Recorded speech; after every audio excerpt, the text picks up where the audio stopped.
Hoy vamos a hablar de Samuel R. Quiñones, quien ciertamente se destacó como líder, orador político y literato. Con mucho orgullo digo que comenzó sus estudios universitarios en San Germán, recinto de San Germán, de la Interamericana, entonces Instituto Politécnico de San Germán. Y apenas concluir sus estudios universitarios, es nombrado director y editor del periódico La Democracia, que fue, como todos saben, fundado por Luis Muñoz Rivera. Junto a otros escritores, crea la revista Índice, mensuario de temas de historia, literatura y ciencia.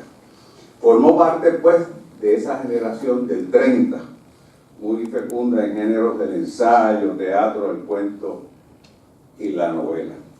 En el ámbito político también se destacó, siendo presidente de la Cámara de Representantes y posteriormente presidente del Senado de Puerto Rico.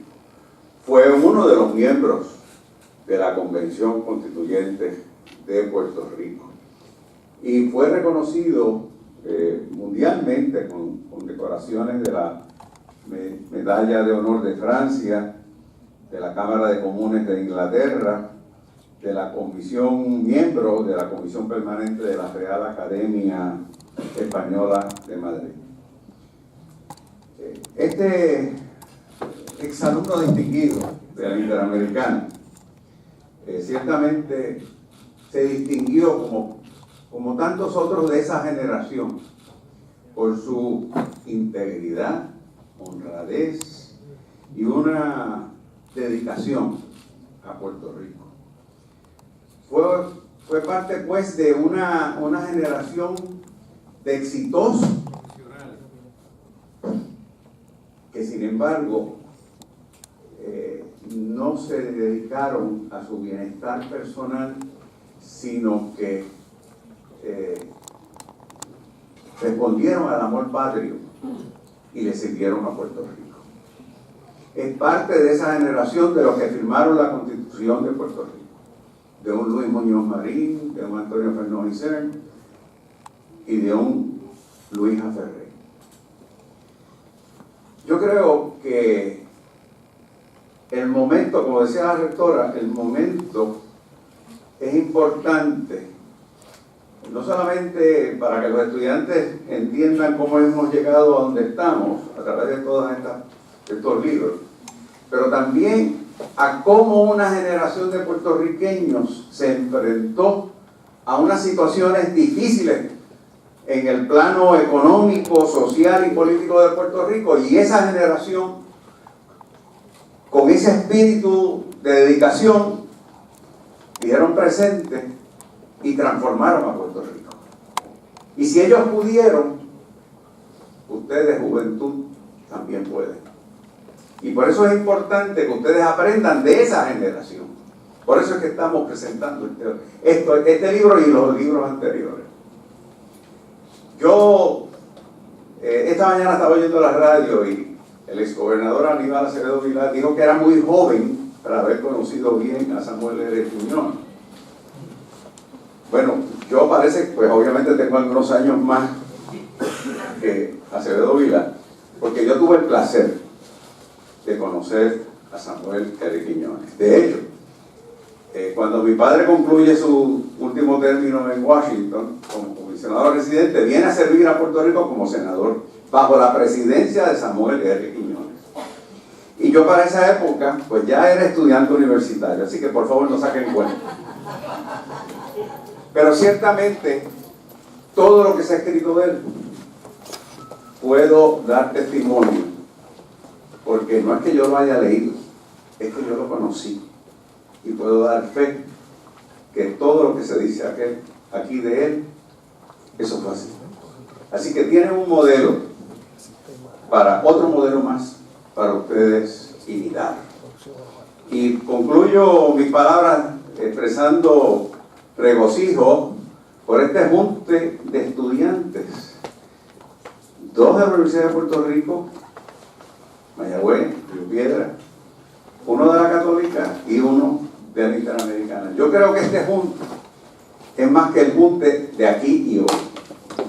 Este junte es simbólico de lo que tenemos que hacer en Puerto Rico. Todos tenemos que unirnos por Puerto Rico, público y privado. Todos por Puerto Rico. Los puertorriqueños que levantaron su voz e hicieron valer sus hechos y acciones en favor del futuro político de Puerto Rico a mediados del siglo XX, trazaron el curso de lo que seríamos hoy como pueblo. Y cuando estudiamos sus obras y hechos, podemos darnos cuenta de que ese grupo de hombres y mujeres tuvo varias características en común. Eran letrados, profesionales, cultos, escritores, pero a su vez eran gente de pueblo. Apasionados en su discurso en defensa de lo que consideraban su patria. Servidores íntegros que no buscaban fama ni fortuna a través del trabajo público. Es importante esas declaraciones que nos hace y la descripción que nos hace Ferdón. Siempre digo, bueno, ¿y qué importancia tiene para un joven el conocer a Samuel Quiñones, a Antonio Ferdón, a Leopoldo Figueroa? ¿Qué importancia tiene en el Puerto Rico de hoy? Bueno, pues Puerto Rico ha perdido su rumbo, no por falta de maestros, ni de constitución, ni de ejemplo, sino al contrario, por no seguir los ejemplos que vamos a ver en el día de hoy. Sumisión de lo personal a lo colectivo, como señalaron. Compromiso con el futuro por su presente, sobre su presente, sin duda alguna. Y ejemplos de gran profundidad. Si yo le pregunto a mis estudiantes en la clase o a los compañeros de la academia que nos acompañan hoy, ¿conocen algún puertorriqueño que haya sido presidente de la Cámara de Representantes, presidente por 20 años del Senado, presidente del Colegio de Abogados, del Ateneo y de la Academia de la Lengua Española? Yo imagino sus miradas perdidas en el espacio. Y hoy tenemos a ese puertorriqueño aquí, con sus virtudes, con sus defectos y con el compromiso de haber subido la calidad del discurso público en Puerto Rico. Una lectura de ese libro y de sus anejos, que José Luis tuvo el cuidado de poner más de 150 páginas de anejos, recordando un viejo profesor nuestro que decía: siempre vayan a los textos, siempre vayan a los textos. Cuando uno lee lo que yo le señalaba a unos compañeros, el mensaje de él cuando entra Livio Cruz Monclova o Concha Meléndez, es a otro nivel. Yo no estoy seguro que tengamos en nuestro haber personas que puedan tomar tan en serio el estudio para hacer ese tipo de mensaje con esa profundidad. Pues si tenemos esa vara, pues hay que entenderla, apreciarla y superarla, porque en esencia de un buen educador es la alegría de verse superado por sus estudiantes. Así que voy a invitar, vamos a ir, ellos van a ir presentándose, cada uno de ellos: Iván Ayelide Hernández, después viene José Molinelli, después viene Elisa Torres y después viene Sandra Ivette Márquez. Nosotros dividimos los temas, algunos de los temas de los 16 ensayos del libro, y invito a la primera ponente a hacer su comparecencia ante ustedes.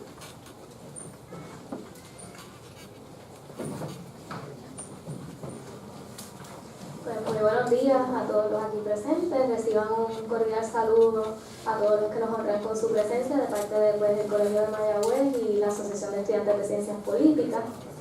Hoy yo les voy a estar hablando un poco sobre mi ponencia titulada De nacionalista a autonomista, transformación ideológica de Samuel F. Quiñones. Liderazgo político, pensamiento crítico y entrega cultural son algunos de los atributos que distinguían a Samuel F. Quiñones, quien formó parte de una de las generaciones más importantes en la política puertorriqueña. La década de los 30 se caracterizó por su efervescencia política en la isla, debido a la necesidad ante una solución del problema colonial que enfrentaba la misma. La polémica ideológica entre los activistas políticos era sin igual. Para algunos, su ideología política era la única salida que facilitaba sobrepasar la dificultad y precariedad de Puerto Rico. Sin embargo, para otros, como Samuel R. Quiñones, fue un proceso de transformación ideológica. Durante su juventud, Samuel R. Quiñones se caracterizó por ser un animoso defensor de la independencia. Cuando cursaba estudios en la Central High, formó parte de la Sociedad Literaria José de Diego, la cual se identificaba con el Partido Nacionalista.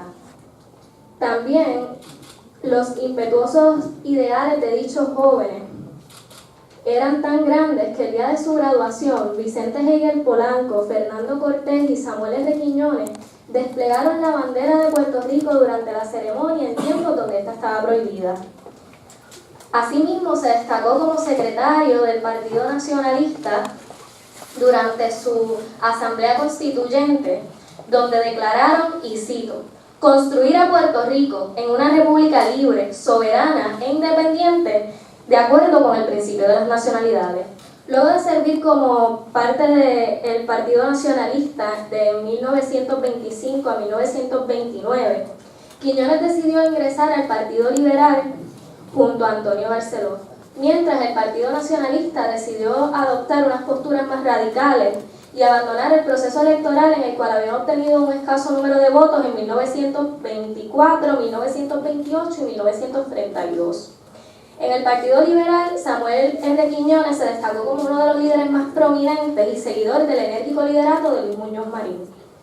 Las diferencias de pensamiento ideológico y la falta de semejanza en las estrategias políticas entre Muñoz y Barceló desatan la separación partidista, surgiendo como consecuencia una nueva colectividad llamada el Partido Liberal Neto, Completo y Auténtico, en el que Quiñones funge como vicepresidente del Distrito de San Juan.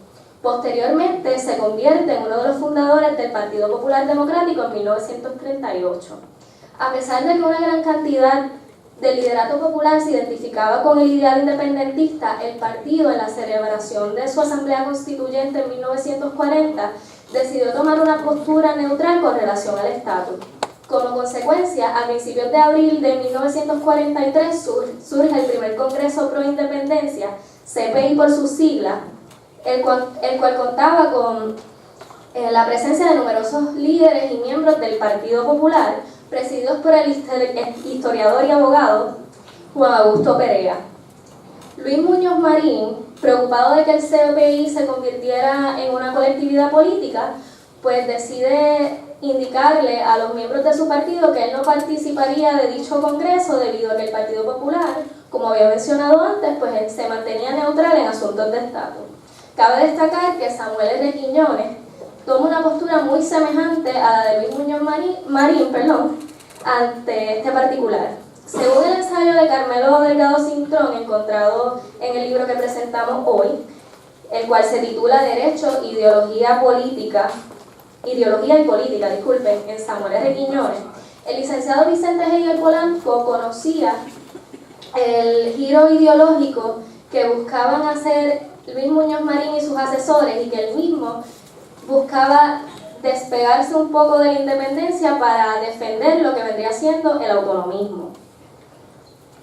Consecuentemente, anteriormente a la creación del CPI, en el 25 de junio de 1936, Muñoz publicó un manifiesto a los puertorriqueños en el que decía, y cito, creo que conozco el origen psicológico que puede mover a algunos de mis compatriotas al pensar profundamente en la autonomía. Profundamente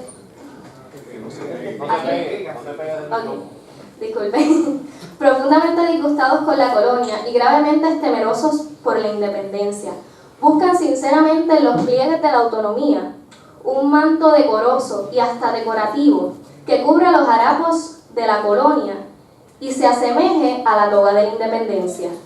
La controversia entre el CPI y los demás miembros del Partido Popular continuó latente, y el 10 de febrero de 1943 estalló la crisis cuando Luis Muñoz Marín declaró completamente incompatible pertenecer a ambas colectividades, expulsando así a los independentistas que decidieran seguir formando parte del CPI. Consecuentemente, Samuel R. Quiñones comienza a dar un giro ideológico desde el independentismo hacia el autonomismo. Su pensamiento político pasó a ser uno mucho más conservador y exageradamente pro-estadounidense, según las palabras de Carmelo Delgado Cintrón, apoyando así la capacidad política del estadolibrismo. Del mismo modo, participó diligentemente de la propaganda política e ideológica del autonomismo.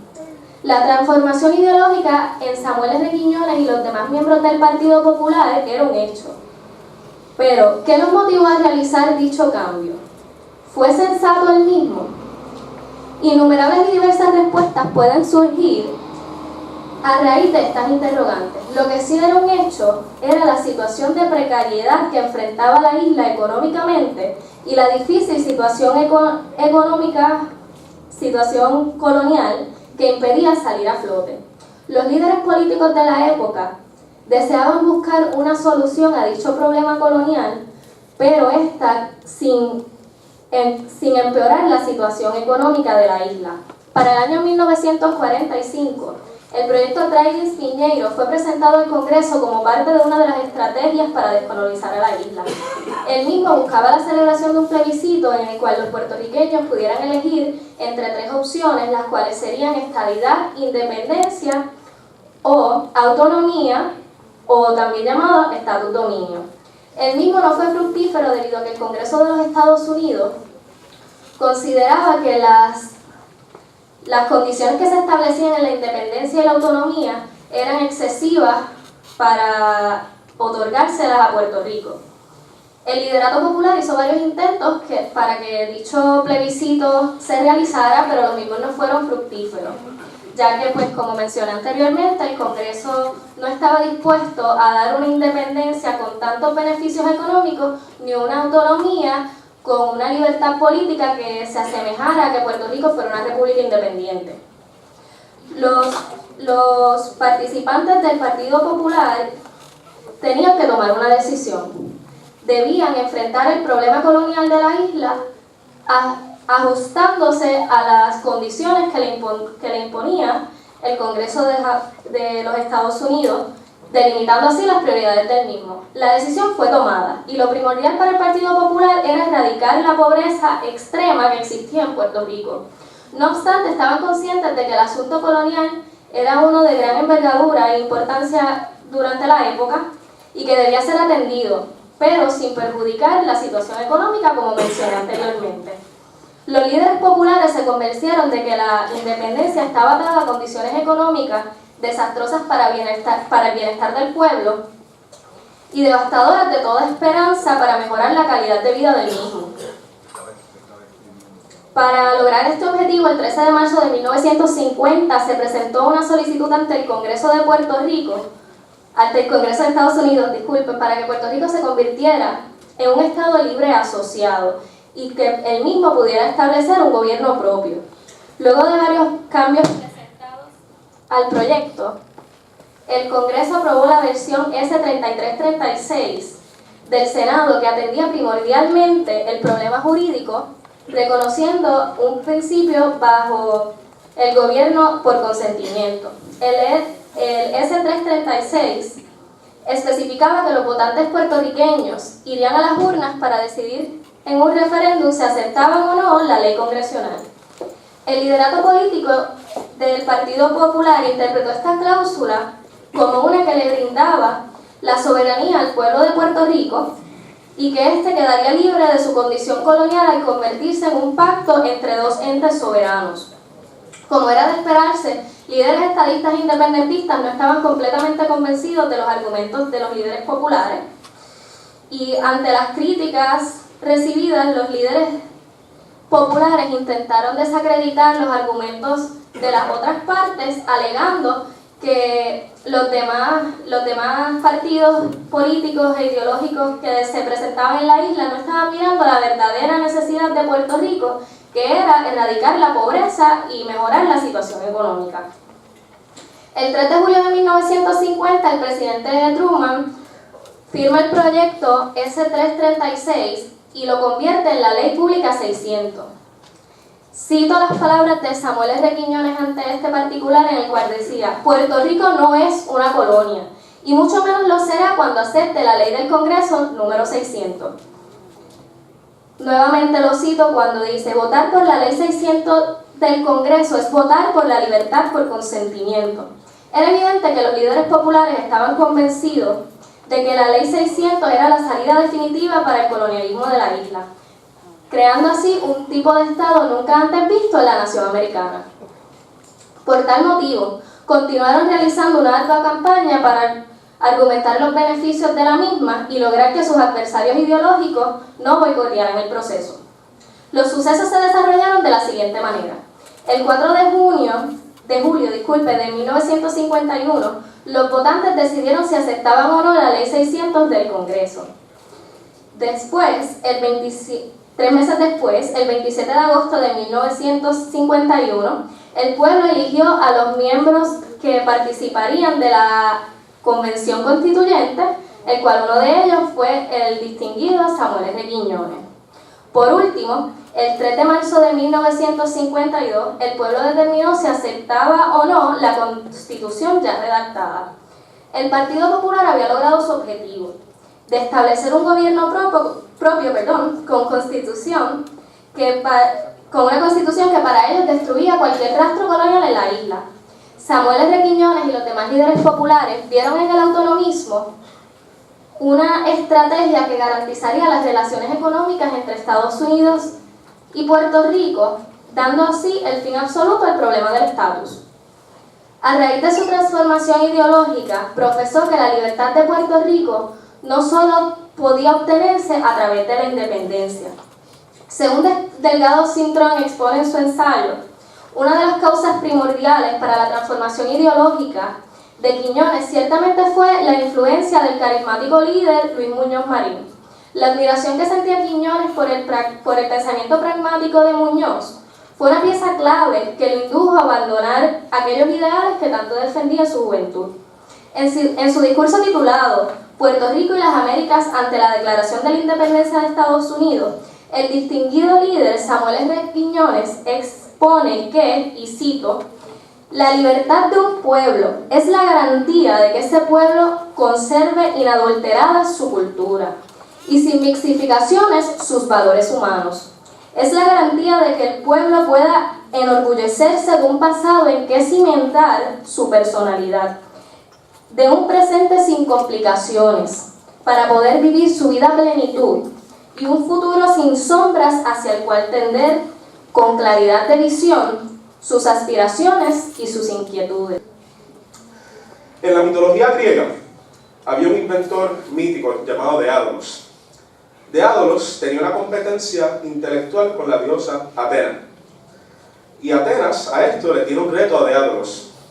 ¿Quién será la persona más capaz para la producción de conocimiento y de innovación en el mundo griego? ¿Una persona incansable de labor extensa o una persona de conocimiento e imaginación infinita?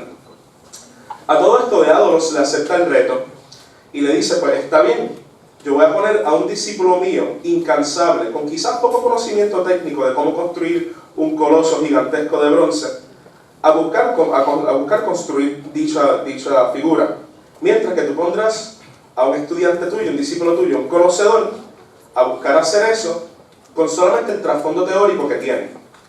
Le puede decir el resultado al final de todo esto de qué fue lo que pasó. Así que manténganse al tanto. Cuando vamos a preguntarle a Samuel R. Quiñones, el cual me gustaría asociar con la figura del discípulo incansable, porque es que no podía faltar una reunión de los comités de ética, del Senado, de la Cámara de Representantes, etc., siempre contestaba algo como lo siguiente que voy a decir, que no podía faltar a tal reunión porque si él faltaba, dicho comité era incapaz de hacer el mismo reglamento de ética que él con sus capacidades pudo haber hecho. Es decir, que si yo falto las cosas no estarían mejor. Así que Samuel R. Quiñones ya comenzaba con eso. Hay que recalcar que como legislador, a pesar de su carrera extensa anterior, como legislador él comienza en el 1940, ocupa la presidencia de la Cámara de Representantes en el 41 hasta el 44, y eventualmente entra también al Senado de Puerto Rico y ocupa su presidencia desde 1948 hasta 1968. Muchas gracias. Durante este tiempo, me atrevo a decir que la gestión legislativa de Samuel R. Quiñones se puede dividir en varias partes, sin considerar todos los miles de meandros legislativos sobre los cuales él mismo participó. Podemos hablar sobre proyectos de desarrollo, infraestructura, proyectos de cultura, de formulación gubernamental y también de su gestión externa. Una cosa muy peculiar que vamos a aprender de él como legislador es que no solamente decidía batallar las cosas desde un frente, también aprovechaba sus posiciones en otros lugares, como el Colegio de Abogados, el Ateneo, la Academia de la Lengua, y su amplia popularidad con el pueblo puertorriqueño para poder hacer valer de sus gestiones legislativas, a través de varios ejemplos que les vamos a explicar después. Para hablar del principio de todo, voy a comenzar con lo que es infraestructura. Samuel R. Quiñones puede encontrar su autoría y su mano en los proyectos desarrollistas de este país, tal como la creación del aeropuerto, los anejos legislativos que encontramos en la legislatura del presente y, uno sumamente importante, las bibliotecas municipales. La promoción de estos proyectos infraestructurales, todos en la visión de Samuel R. Quiñones, era hacer de Puerto Rico un bastión del desarrollo en América Latina y que fuese el alma ejemplar para el desarrollo entre todos estos nuevos países, todas estas nuevas repúblicas desimperializadas que se iban a ver en el auge entre esos años del 30 en adelante. Son muchos los adjetivos que describen a Samuel Quiñones. A través de los años fue padre, abogado, humanista, literato, defensor de la cultura, orador y miembro de la Asamblea Constituyente. Fueron estos atributos los que hacían a Samuel Quiñones ser un delegado de gran envergadura en la Constituyente. A través de los debates suscitados en la Convención, que posteriormente haré mención de algunos de ellos, este expuso como un perfecto caballero sus argumentos, siempre en defensa de la democracia. Y hay que admirar todo lo que logró Samuel Quiñones en la Convención Constituyente gracias al uso impecable de la palabra. Sus debates de altura, sus discursos perfectamente conjugados, parecieran ser escritos de antemano y no ser como lo que eran, frutos del debate constituyente. Son 3 puntos importantes lo que me gustaría recalcar en el día de hoy respecto a la labor de Samuel Quiñones en la Constituyente. Primeramente, no se nos pueden escapar las aportaciones de Samuel Quiñones en la redacción de nuestra Carta de Derechos. Cuando la Convención Constituyente consideraba en su segunda lectura la redacción de la sección 2 de la Carta de Derechos, que abarca el garantizar la expresión de la voluntad del pueblo mediante el sufragio universal, igual, directo y secreto, hubo una contienda respecto a la dicción de la palabra obligatorio. Samuel Quiñones, en defensa de la obligatoriedad del voto, expresó que la ley electoral vigente en aquel tiempo, ley de 1919, hacía el voto obligatorio. Y este expuso que si la Constitución no exponía, ¿verdad?, no expresaba, imponía la obligatoriedad del voto, esta ley podía ser interpretada como inconstitucional. Otro punto bien importante que Quiñones discutió a favor de imponer, ¿verdad?, la obligatoriedad del voto fue una preocupación genuina que pienso que aún está muy vigente en nuestra sociedad, y es sobre la abstención de mucha gente educada a votar.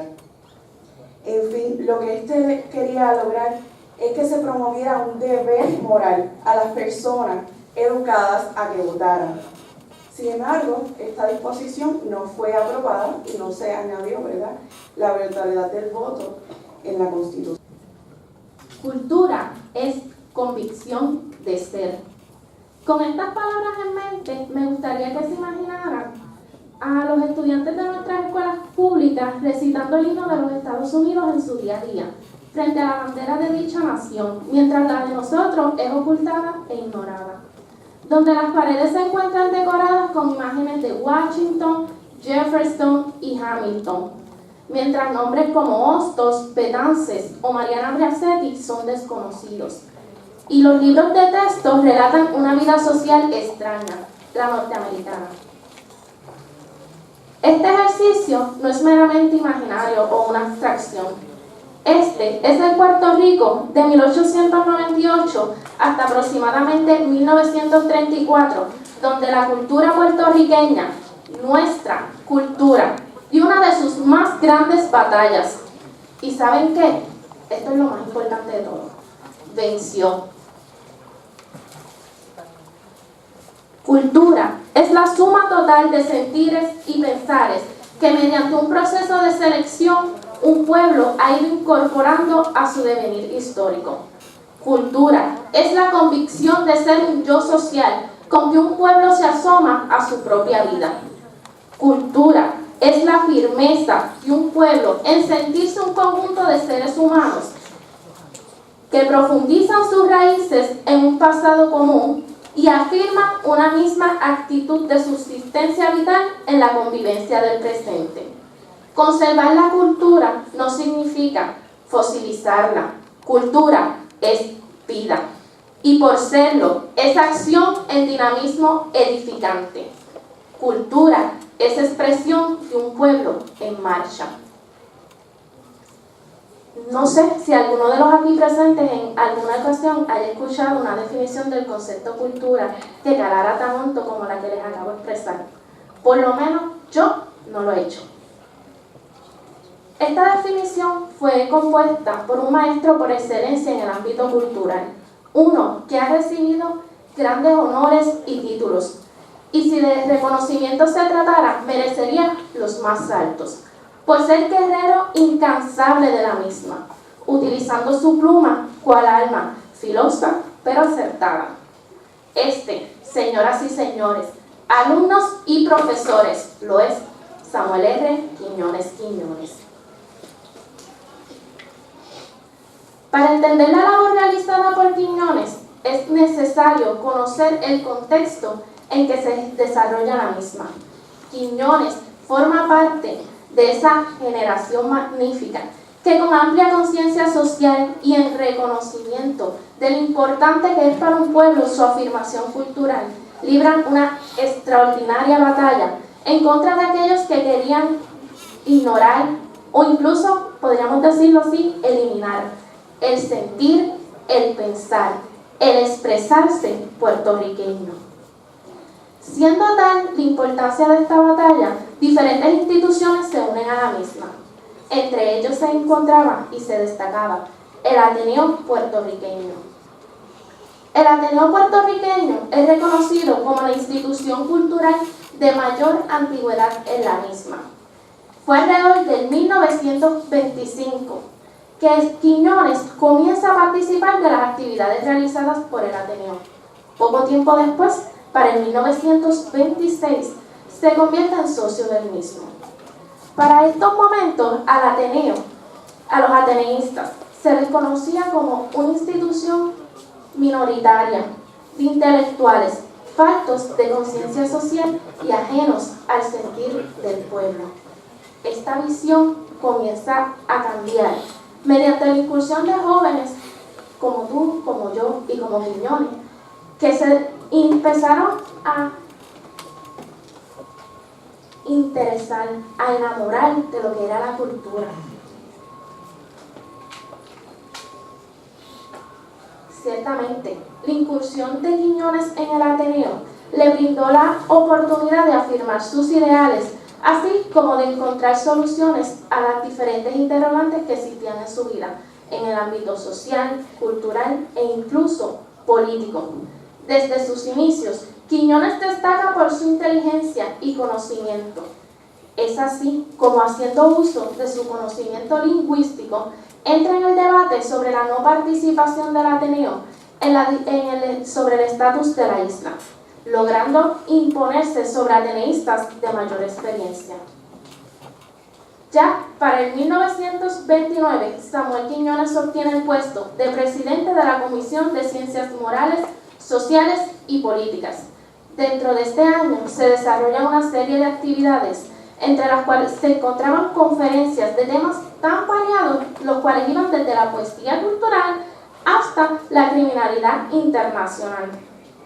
Posteriormente, en el 1932, Quiñones es elegido vicepresidente del Ateneo.